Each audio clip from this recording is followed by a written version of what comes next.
KROQ, Klein Alley Show. Perhaps you felt the jolt last night as you were going to sleep or just getting home or whatever the case may have been. Man. Big jolt. A lot of people still recovering. 3.9 or North Hollywood. Some people like Klein are still recovering. Real shaker. Still have not been able to sleep. Really messed me up good, I got man. PTSD.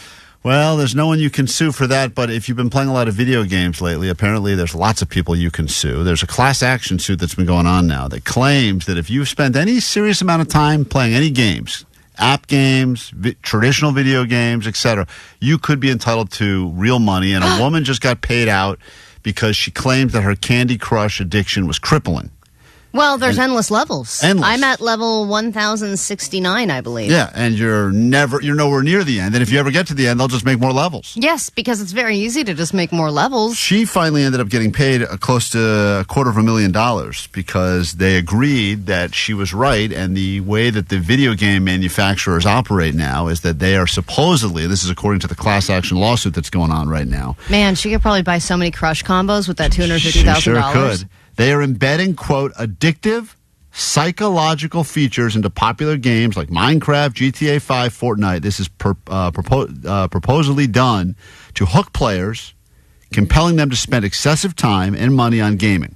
Of course. This is what they're designed to do. If they're good at their jobs, that's what they're doing. Now, I guess that, like anything else, they claim that if they can find proof that they were attempting to get people to get, quote, addicted and spend money and spend time to the point now where they're saying people are missing school, missing jobs, Any video relationships. game is designed to have you keep playing. They want you to play as long as you can. But for whatever reason, I don't know where that line is. Now there's a giant class action lawsuit that's going on. That and you can says, do it with our phones. You can could do do everything. it with social media. You could do it with the notifications. Girl It Scout releases that cookies. dopamine. Yeah. Girl Scout cookies, all of it. Literally, you can find anything addicting, and we find everything addicting now. I was just actually reading about how people are getting addicted to AI and chatbots, because if you're lonely and you want to talk to somebody, you can talk to AI as long as you want to, and people are now like speaking to them so often that they feel like they can't go without it, like it's a friend of theirs that they need to constantly be checking in with. Well, there's a wellness retreat that apparently has just opened up for people that were addicted to the day trading of the cryptocurrency. Well, that's just like gambling. Overpowering, and all the emotions, the highs, the lows, that they said, this is overtaking my entire life. I've gone completely broke. I decided to go all in on Fartcoin, and it bankrupted my family, and now I got to check into a rehab to deal with this.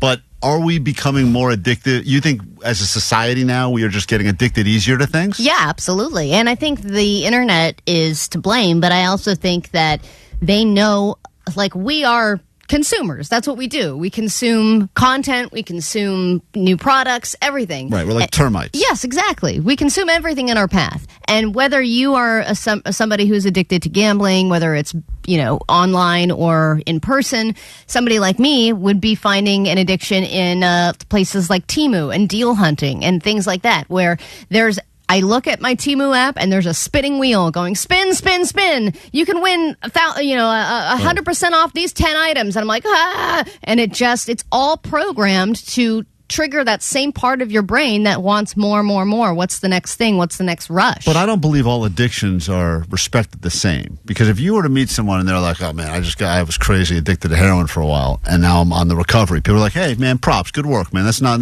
easy to kick heroin. But if someone else is like, a Fartcoin guy? I'm addicted to Fartcoin. I've been playing the meme. Like, it was like, dude, you're not addicted to anything. Like, get the F out of here. Well, I think having an embarrassing addiction is tough. Like, yes, if you have something traditional, that's, you have your own things that you've done to get drugs or alcohol or whatever, and you have those stories and you have a shame attached to that, etc. But there's a different shame attached when you say, I spent 7 hours last night on online bingo. 909 says, Allie, not to rub it in, but I'm on level 9,345 on Candy Crush. You got a long way to go. No, yeah, I was doing it like every single day. And then I actually got mugged because I was walking down the street at night on Candy Crush, and because I couldn't stop playing, and I had like a 5-minute walk ahead of me, and because I was looking down at my phone and not paying attention, I got mugged, and then my phone got stolen, and then I had to start my Candy Crush streak all over again. My levels. I know, all the candies that I popped. Probably crushing right now. Yeah, I wonder, is there something that you are currently addicted to? Like, defend your addiction. Like, for instance, you're into it, it's probably gotten to that point of, I think that even buying stuff on Amazon has become a weird addiction for certain people. They just kind of can't get through the day without looking and getting, especially if you're constantly getting the updates of what's arriving. And it's very easy now for us to fall into the trap. I'm curious. We'll share with you ours. Love to hear yours. You can text. You can call 800-520-1067. Klein, Alley, Show! Mornings on KROQ 106.7 KROQ. Klein Alley Show.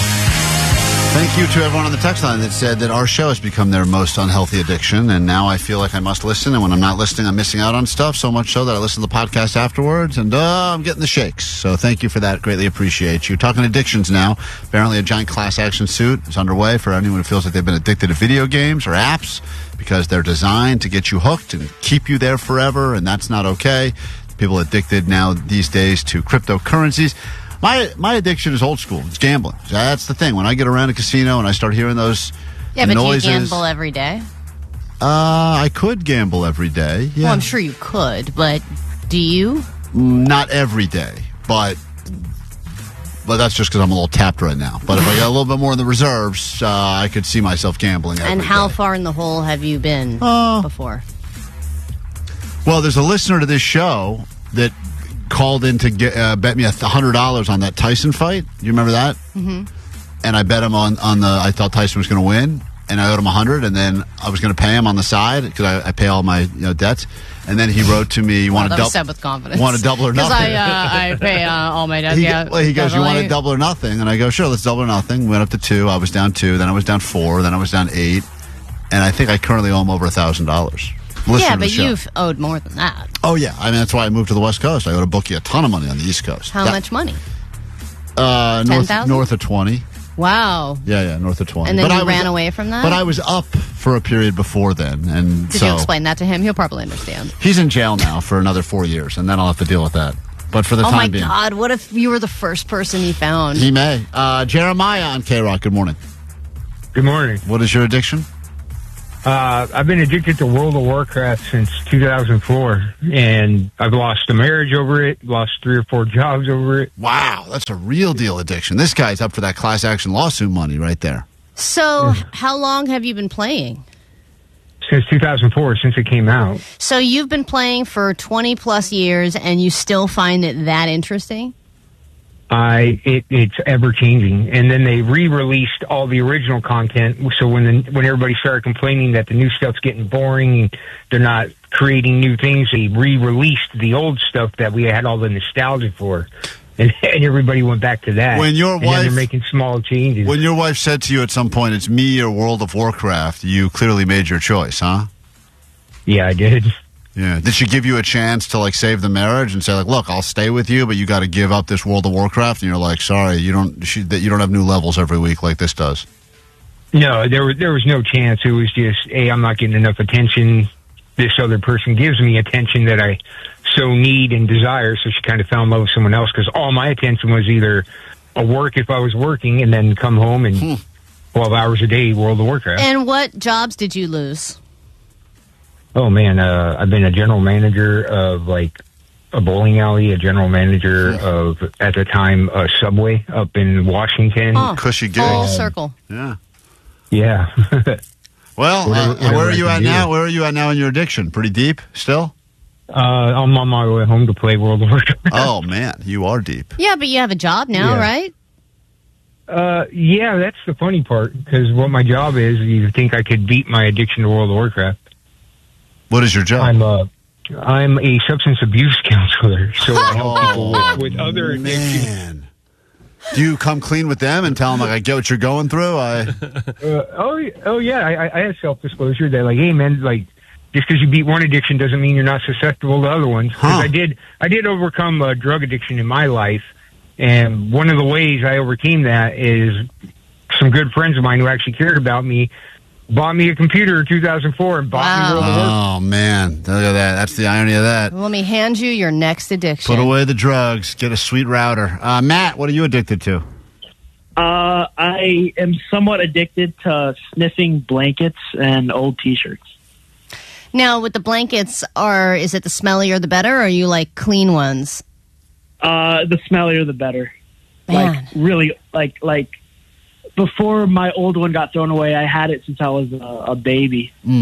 and it just calmed me down. Yeah, there's nothing wrong with that. I smell my blankie every single night. Yeah, but you still do, Allie? Yeah, but it's a ratted mess. Yeah, it is gross. And I recently found out that the T-shirt that I used to create the blankie is now a vintage T-shirt worth hundreds of dollars. But Matt, this is an addiction that's kind of a secret addiction, right? This hasn't cost you relationships. This hasn't cost you jobs, has it?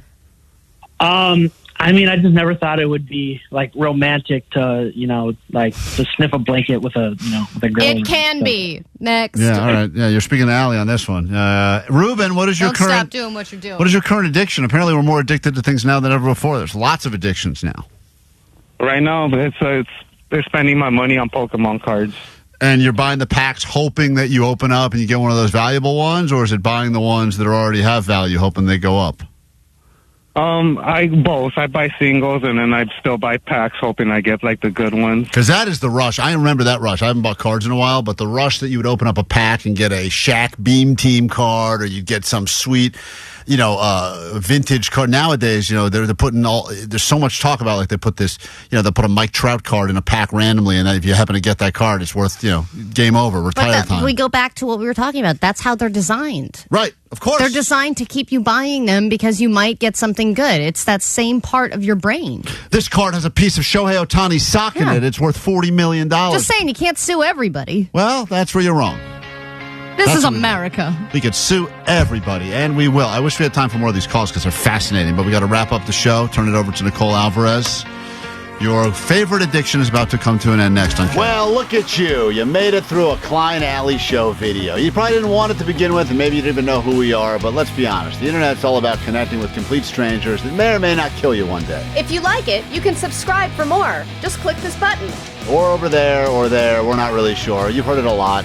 And, comment and like and all that bullshit. It actually does help, believe it or not. So we're saying it because we really do mean it. And you can also listen to the live show or download the podcast if you missed anything and you're getting SHOMO. Yeah, we're on the radio. You can find one of these things in the museum.